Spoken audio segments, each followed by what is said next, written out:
Pero en fin, de lo que sí tenemos que estar orgullosos nosotros, como peruanos, como norteños y sobre todo como trujillanos, es por esta bendita tierra. El día de hoy Trujillo cumple 202 años de independencia y nos sentimos orgullosos, reitero, por la trascendencia en la historia del Perú. Tengo al señor Constante Traverso, historiador, que acuñó una frase que creo que nos refleja toda la historia de lo que implicaba la independencia de Trujillo. Señor Constante, buenas noches. Así es, ¿no? Sin 29 de diciembre de 1820 no habría 28 de julio de 1821. Y refleja la realidad del país, es verdad. O sea, si no se hubiera dado la independencia a lo que era en ese momento la intendencia de Trujillo, San Martín lo hubiera tenido muy difícil o casi imposible. Se hubiese regresado a Chile por sus mismas palabras que ya cuando él estaba moribundo en Francia, le comunica cuando lo visita Manuel Iturrey, el prócer lambayecano, trujillano, que su casa es el Palacio Iturrey, que hoy funciona la sede del Club Central. Él se encuentra con San Martín y San Martín le dice, mira, le dice Manuel, si no se hubiese independizado Trujillo y no hubiese liderado Torretable, y yo me hubiese tenido que regresar con el Ejército Libertador a Valparaíso.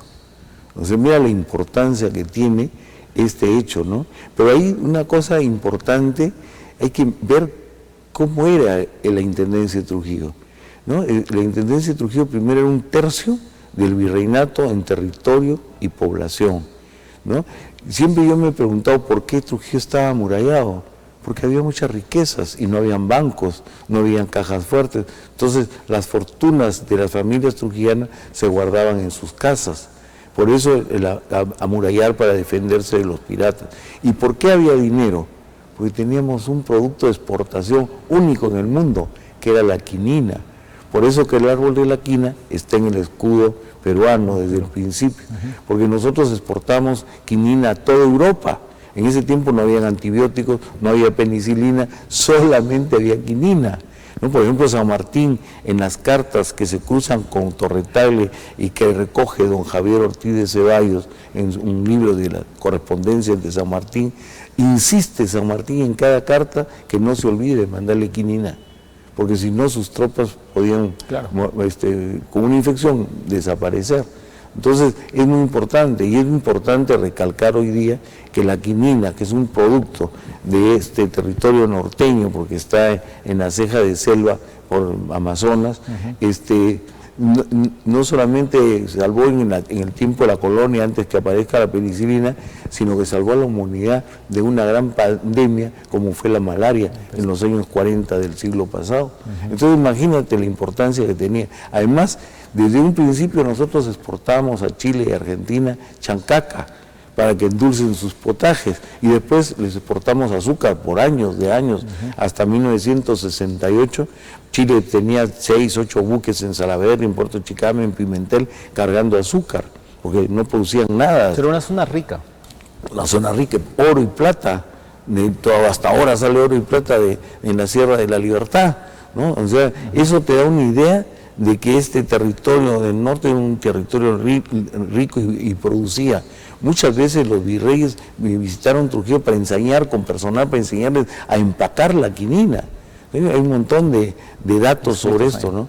Entonces, esta zona rica, ¿no?, tenía un problema económico muy fuerte, porque el virrey Pezuela había decretado el bloqueo a Valparaíso, a los puertos chilenos. Entonces toda la producción azucarera no podía ir a los puertos chilenos, y los chilenos no podían mandarnos su harina de trigo, que se había hecho una costumbre en los panaderos de la costa para producir pan.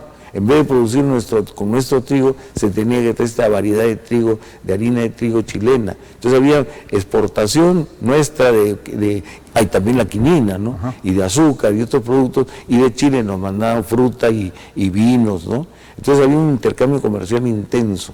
Entonces acá la intendencia, sobre todo... Cuando hablamos de intendencia, para que también la población entienda, no solamente hablamos de Trujillo, lo que es ahora, o La Libertad como región, sino hablamos de una intendencia que era la unión de todo el norte. De todo el norte, todo el norte, incluyendo Guayaquil. Claro, hasta Pativilca, Chachapoyas, Cajamarca, Lambayeque, Piura, no existía en esa época Tumbes.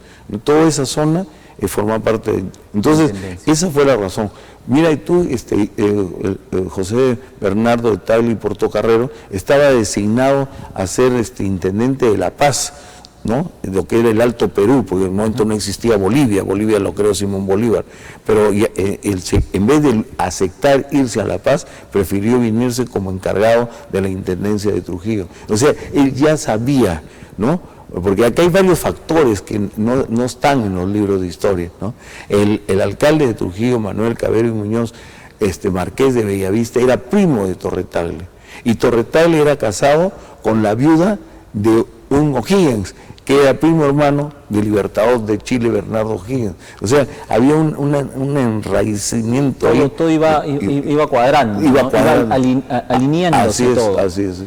Ahora, ¿cuándo es que, o qué motivó al marqués de Torre Tagle decidirse ya por diciembre, por ser el 29, o sea, así ¿por qué ese día? Mira, ahí hay una cosa muy interesante. En enero de 1820 hay una revuelta en España de un comandante del Riego y pone en vigencia nuevamente la Constitución Liberal de 1812 en España.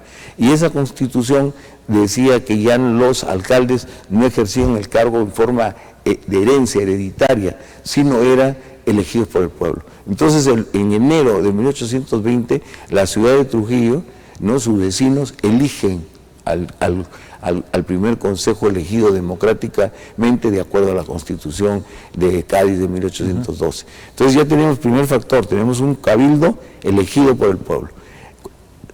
Torre Tagle llega, José Bernardo de Tagle y Portocarrero, arriba a donde era un puerto en Guañape, ¿no? Y lo he recibido en Guañape y lo reciben ya oficialmente en la Casa Hacienda del Funto Santo Tomás de don Tiburcio Quiaga, que está más o menos por ahora está la Avenida América, por donde está ese Coliseo, por ahí estaba.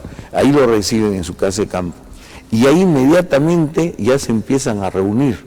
Pero la reunión oficial, la primera reunión oficial es el 24 de diciembre, donde se reúne el cabildo abierto con los notables de la ciudad de Trujillo, ¿no?, vecinos notables, y ahí se acuerda proclamar la independencia el 29 de diciembre a las 2 de la tarde. Ahora, esto se ve fácil, pero el virrey se entera de esto. Así es.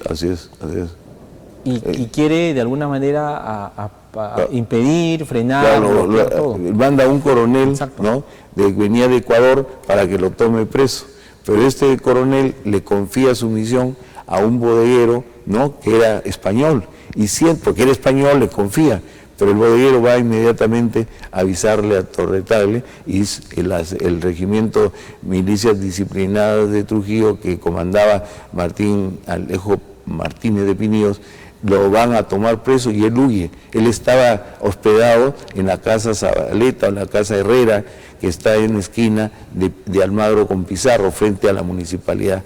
Y se dice que él huye porque habían dos acequias en Trujillo, una de agua limpia para tomar, para cocinar, y otra de las aguas servidas, el desagüe. Y él se va por las acequias del desagüe y desaparece. Y la amenaza también desaparece. Correcto.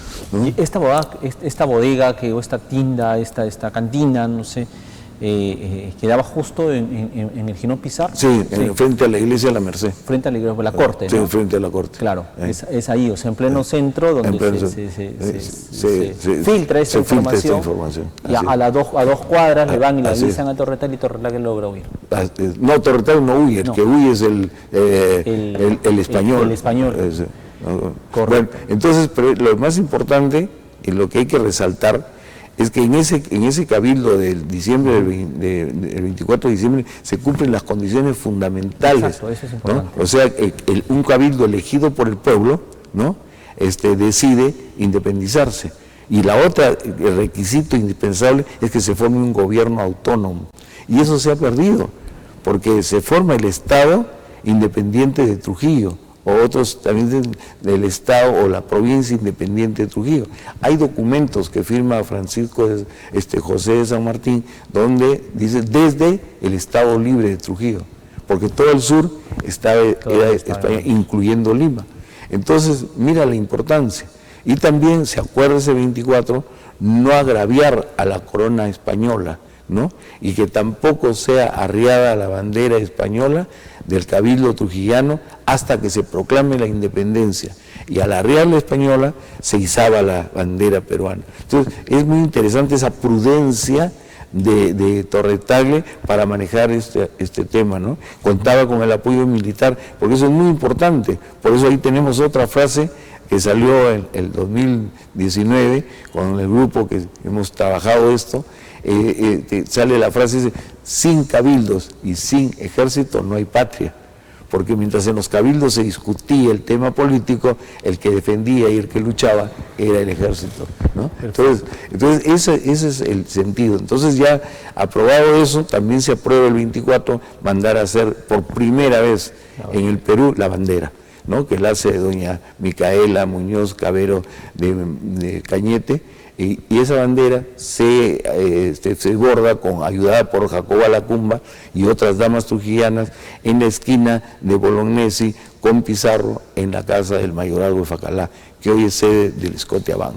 Entonces ahí se borda, pero hay un tema hermoso, ¿no? Que hoy día, el 28, lo hemos vuelto a hacer, ¿no? Que va a tener que ir cobrando más fuerza y más fuerza, ¿no? Es que los exalumnos del Colegio Seminario de San Carlos y San Marcelo, ¿no? Ellos ese 28 de diciembre de 1820 recogen la bandera, ¿no? La extienden y se van en procesión a la casa de doña Micaela, que es la actual gobernación. Y esto se ha repetido el día 28, sí. Se ha hecho toda esta ceremonia, ¿no? Que ha sido muy interesante, y los seminaristas hicieron guardia, ¿no? Pero velaron la bandera. Pero hubo un detenido. Imagínate cómo funcionaba, eso es muy interesante, ¿no? Mira cómo funcionaba el colegio de San Carlos y San Marcelo. Por alguna razón, don Apolinar de Bracamonte va al seminario, y el director del seminario lo detiene y lo mete en una celda que habían para castigos en el seminario, ¿no? Va a tener que ser al otro día donde se cambia al director, ¿no? Que es ya un sacerdote de apellido Antuenza, que lo libera, ¿no? Don Apolinario va a ser presidente de la Corte de Justicia recién creada después de 1824, ¿no? Y va a tener un desempeño muy importante en la vida política de Trujillo. Ahora, pero tampoco fue tan fácil, porque hubieron personas que se oponían a esto, claro, ¿no? El obispo, por ejemplo. Ah, sí, ¿no? El obispo fue embarcado en un buque y lo mandaron a Huaura para que lo detenga San Martín, ¿no? Y se pasó el tema, ¿no? Pero la iglesia después se plegó por eso que los seminaristas están cuidando la bandera, ¿no? Entonces, eso es muy interesante, ¿no? Entonces también se acuerda el día, como vuelvo a repetir, el 29. Entonces llega el 29, ¿no? Y que hay que describirlo, el mariscal José Bernardo de Tagle y Portocarrero, vestido de rojo con crema, con el uniforme de mariscal, ¿no? Sale de su domicilio hacia la municipalidad. Entra y la salón consistorial del Cabildo trujillano está pues abarrotado de no solamente los regidores y los nobles, los pasillos y el pueblo, los vecinos de Trujillo en la Plaza de Armas, ¿no? Entonces ahí el marqués de Bellavista, don Manuel Cabero y Muñoz, pone a debate la proclamación de la independencia. Es aprobada por unanimidad, ¿no? Y a los gritos de viva la patria, viva Trujillo libre, viva todas las vivas, y renuncia el intendente, ¿no? Pero el cabildo y los notables en este cabildo abierto no le aceptan su denuncia y lo nombran gobernador. O sea, de intendente toma el nombre gobernador, ¿no? Del Estado libre de Trujillo. Y hay ministros, ¿no? Se nombran también ministros de Hacienda, hay varios ministros, y de ahí salen las comisiones, ya con los sobres lacrados, ¿no? Para Cajamarca, para Chota, para Lambayeque, para Piura, para Chachapoyas. Por eso todas las independencias de estas provincias o estos partidos, como se llamaban, son en enero de 1821, porque ya han sido avisados y estos sobres, los cabildos respectivos han ratificado la decisión del Cabildo Mayor de Trujillo. Entonces, es muy interesante, Carlos, esto, ¿no? Entonces ya ahí termina, ya sale al balcón del antiguo Palacio Municipal, ¿no? Porque lo regaló don Víctor Larco Herrera como un premio al centenario de nuestra independencia. Entonces sale al balcón, ¿no? Y informa, hay salvas de artillería, las 3 iglesias de Trujillo, pues sus campanas se hacían sonar, entonces piden silencio y el mariscal José Bernardo de Tagle y Portocarrero informa, ¿no? Que ha sido aceptada por unanimidad, proclamada la independencia de Trujillo, ¿no? Y después invoca la protección del cielo y la bendición de Dios y grita: viva la patria, viva la independencia, viva Trujillo, ¿no? Y hasta proclamar la independencia. Pero como tú decías, ahí hay temas también que están ahí siempre para investigar más. La exacta del 29 desaparece. No es exactamente. Porque hay algunos de los firmantes que, sobre todo la hermana de uno de los firmantes, tenía miedo a que sea tomado Trujillo por el ejército realista, y entonces pues iban a fusilar a todos los que habían firmado ese acta. Por eso que el 6 de enero, ¿no?, de 1821 se hace un acta que existe en el archivo histórico departamental, que el día 27 de julio de este año salió en procesión también desde el archivo para ser exhibida en la Casa de la Entidad. Entonces ahí se jura la independencia y ese es el documento que existe. Que queda, al menos. Ahí que queda. ¿No? Que queda. Ahora, ese 29 de diciembre, además de haberse dado lectura o proclamado la independencia, después salieron pregonteros a las esquinas del por supuesto, a reiterar eso. Eso era como decir la televisión de ahora. Exacto, eso iba, ¿no? Era la radio, la televisión, ¿no? Todos los pregoneros iban con un tambor y leían la proclama, ¿no?, de la independencia, ¿no? Era muy interesante, ¿no? Yo diría que esa sociedad trujillana, que hay que señalarla bien, ¿no? Esta élite era aristócrata, pero era una élite virtuosa, ¿no? Que es lo que hoy día nos falta en el Perú. Tener una élite virtuosa que ame su tierra, ¿no?, que quiera lo mejor para su tierra, ¿no?, que vea sus intereses, ¿no?, porque ellos también están velando por sus intereses económicos, claro, que se veían amenazados. Entonces, esa es la concepción que necesitamos y que se perdió, ¿no? Y al hablar de la independencia y de hablar de Torre Tagle, no podemos dejar de lado a otro personaje importantísimo, que es don José Faustino Sánchez Carrión. Que hoy y hay que empezar a trabajar eso, y los trujillanos tenemos que ponernos de pie, porque en noviembre de este año, ¿no?, en noviembre se cumplen los 200 años de la promulgación de la primera Constitución. Sí, ¿y quién promulga la primera Constitución? El presidente constitucional del Perú, mariscal José Bernardo de Tagle y Portocarrero. O sea, aquí estamos llenos, ¿no? Y imagínate, los trujillanos tienen que saber que en la última biografía que se ha escrito de Bolívar, que le escribe María Arana, señala con claridad en la página 416, ¿no?, cómo Trujillo de la noche a la mañana se convirtió en un arsenal de guerra, ¿no? La gente de Huamán hacían los estribos, las riendas de los caballos. Justamente eso le iba a preguntar, porque tras esta independencia, después Trujillo ayudó mucho a liberar al país, ¿no? Con tropas, con caballos, con personal, ¿no?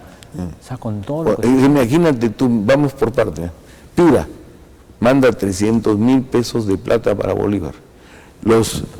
Esta sociedad virtuosa trujillana contribuye con 100,000 pesos de plata mensuales para Bolívar.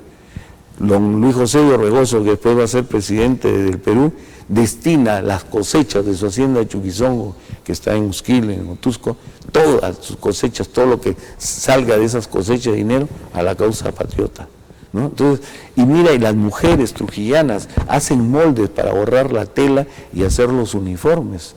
La gente del valle de San Pedro de Illó, de Pacasmayo, de Chepén, de Guadalupe, mandan sus caballos, ¿no? Entonces, es el esfuerzo colectivo de Trujillo.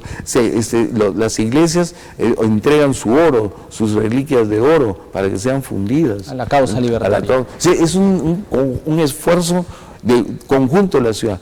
Es cierto, mira, Carlos, que había un regimiento colombiano, un regimiento venezolano y también un batallón panameño, ¿no? El batallón panameño estuvo como cuartel las casas que ahora la han destruido frente a al que era el Colegio Instituto Moderno en la calle San Martín, si no me equivoco, la cuadra 5. Entonces, imagínate, pero había también el regimiento que venía de atrás, ¿no? Desde del glorioso ese regimiento de milicias disciplinadas de Trujillo, que era de la colonia, que le da el respaldo a Torre Tagle para que el 29 proclame la independencia. Pero ya con Bolívar, para no contar toda la historia, se forma el regimiento Húsares del Perú con su escuadrón Trujillo y su escuadrón Dragones de Pacasmayo, dentro del regimiento. Entonces, ese es el regimiento que se forja acá, caballos, monturas, uniformes, todo. Y ese regimiento le va a tener como comandante al comandante argentino Isidoro Suárez. Imagínate lo hermoso de esta historia, porque Isidoro Suárez es el bisabuelo materno del gran poeta Borges argentino, ¿no? Entonces, mira cómo se van uniendo los hechos, ¿no? Ahora, sin embargo, la historia resultó siendo injusta. Así es. Para Torre Tagle, ¿no? Ayudó a la causa libertaria de San Martín, que dio el grito de independencia el 28 de julio.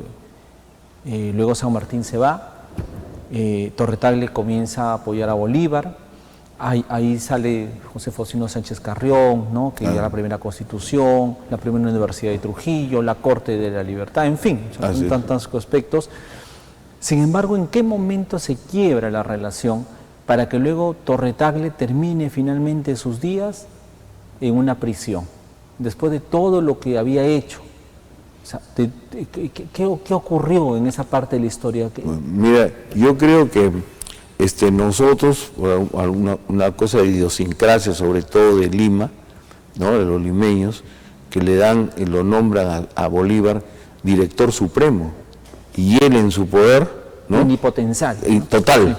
Entonces, él tenía el poder judicial, el poder legislativo y el poder ejecutivo en su persona, ¿no? Y su ministro principal era José Faustino Sánchez Carrión. Entonces ya era un poderoso. Ese título solamente se daba en el Imperio Romano, ¿no? Cuando está en peligro el imperio, ¿no? Le dan todos los poderes a un César, ¿no? Entonces era un dictador, ¿no? Desde esa época se usa esa palabra. Entonces, yo creo que Bolívar, para su personalidad, ¿no? Tenía un ego inmenso. Si es verdad que en Angostura pronuncia un discurso totalmente republicano y democrático, ¿no? Porque eso también hay que decirlo, ¿no? San Martín y Bolívar tenían muy clara el tema ideológico y programático. No estaban instruidos por el liberalismo, que va a ser la doctrina e ideología que va a triunfar en Estados Unidos y que la va a poner por primera vez en práctica en el mundo, para la humanidad.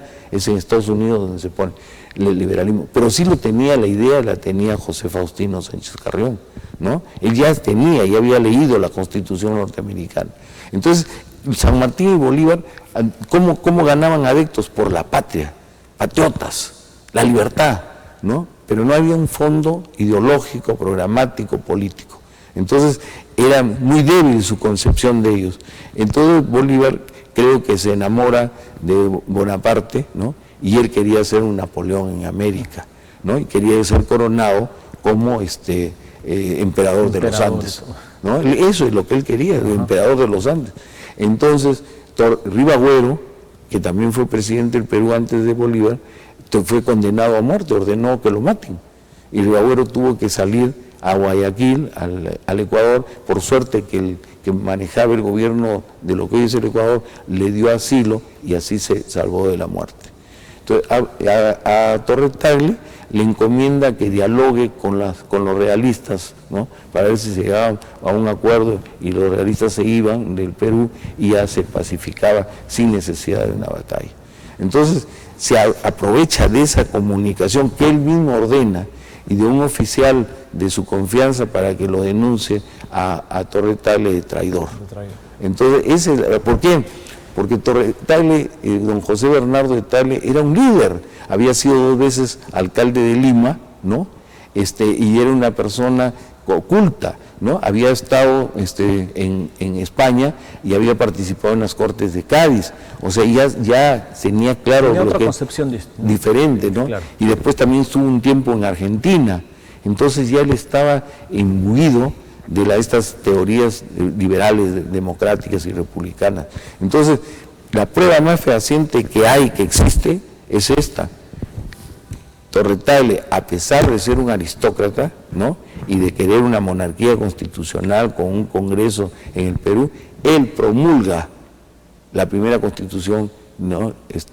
Democrática republicana en el 20 y tantos de noviembre de 1823. Él la firma como presidente electo por la Asamblea. Bueno, vienen en la organización que estamos hablando acá militar, sale los ejércitos, se triunfa en Junín, se triunfa en Ayacucho, entra Bolívar triunfante a Lima, convoca otra vez a un congreso constituyente y sale la Constitución de 1826, artículo 77 del régimen presidencial, el presidente será vitalicio. Esa es la prueba más fuerte, clarísima, porque tenía que sacarlo del camino a Torre Tagle, ¿no? Era peruano, ¿no? Era líder, carismático, ¿no? Conocido, entonces era un estorbo para sus planes. Finalmente termina su vida Torre Tagle en el Real Felipe. Así termina, su familia. pero no en el refugio donde estaban los jefes españoles, él está en el patio, por eso que no se alimenta, y al no alimentarse, entonces le da escorbuto, y muere él y sus 3 hijas y se salva solamente una, Josefina, ¿no? Entonces ella se casa con un Ortiz de Ceballos, y ese Ortiz de Ceballos va a recuperar la casa de los Ortiz de Ceballos, que hoy es sede del Ministerio de Relaciones Exteriores. Entonces esa es la parte trágica, ¿no? Entonces, como se dice, la dictadura bolivariana, ¿no? Dejó pues esta herencia, ¿no? Por eso que Torre Tagle no estaba en el panteón de los próceres, sino estaba en una tumba común. Ahora hay que decirlo, Bolívar era un militar y hasta ahí llegó. Nada más. Era un militar. Pero era ambicioso y con un ego muy grande, ¿no? Como todos los militares que quieren ser dictadores. Así es, así es. Pero pese a los años, no se ha cambiado la idea, ¿no? O sea, no. Siempre los militares se mantienen, ¿no? Quieren dar golpes y quieren ser dictadores. Así es. Y hacen mala tarea finalmente. Pero yo lo que tenemos que tener bien en cuenta es que la gesta de Torre Tagle y del Cabildo trujillano, a quien tenemos que rendir homenaje, porque no es solamente la figura del intendente, sino es la figura del alcalde, de Manuel Cabrera, de los regidores, ¿no? Que aprueban y que se la juegan por la causa, ¿no? Entonces, pero ahí también tenemos que tener en cuenta que es muy importante también la participación del ejército, ¿no? Porque el ejército, las milicias trujillanas apoyan al intendente, ¿no? Y después, ese ejército que se hace acá, que es muy importante y recordarlo, yo quiero que todos los trujillanos sepan esto. Ramón Castilla, ¿no? De grado de teniente, es nombrado por San Martín instructor de la caballería trujillana, de la caballería norteña.